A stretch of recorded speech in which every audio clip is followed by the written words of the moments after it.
Hello everyone, and welcome to our segment of the week.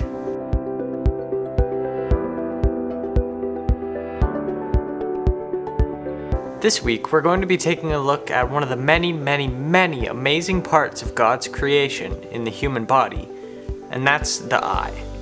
And we're going to zoom in a little bit into the eye. We're going to go past the pupil and past the iris, and we're going to go to the retina. And the retina is like the sensor in your eye. When you look at an image, that image gets projected onto the retina at the back of your eye. It's like a digital sensor in a camera. And if we go even a little deeper into the retina, we'll see tons of tiny little receptors, these being rods and cones, and they sense the stuff you see and send that information to the brain.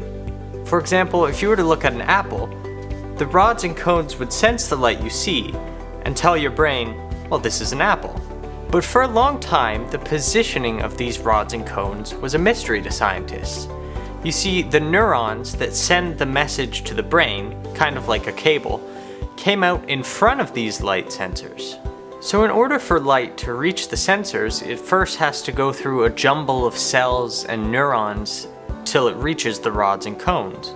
And evolutionists turn to this as proof against an intelligent designer. They would say, well, no intelligent creator would make the retina inside out like this. You wouldn't make a camera that had all the cables passing out in front of the light sensor. They would point, for example, to an octopus eye. And in an octopus eye, the neurons come out from the back of the rods and cones. So the light has an unobstructed way to get to their sensors. They would look at an octopus eye and say, well, because they have the neurons coming out from behind the rods and cones, there's an unobstructed way for the light to reach the sensors, and this is the way it should be. But as humans, we're very different from an octopus.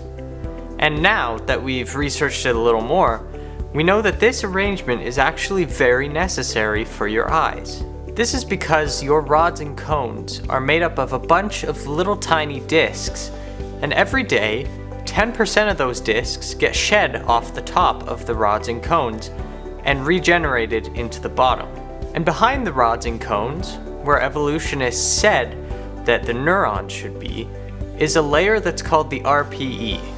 And what the RPE does is it takes these discs and it breaks them down and essentially recycles them, passing them along to cells that can regenerate them and put them back into the rods and cones.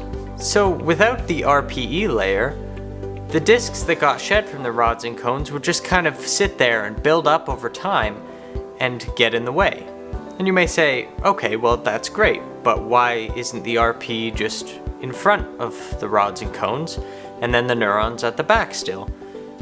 But you see, this is because the RPE layer is completely opaque. No light at all would be able to get through it, and so your eyes wouldn't work if this was actually the design that was in place. And so we actually do see evidence of an intelligent creator in the design of the eye, this inside-out shape, because he saw beyond what us humans saw as flaws and made an eye that could actually see things. So if you're watching this video right now, you can be thankful that it wasn't us humans that designed our eyes, because then I'd just be a disembodied voice.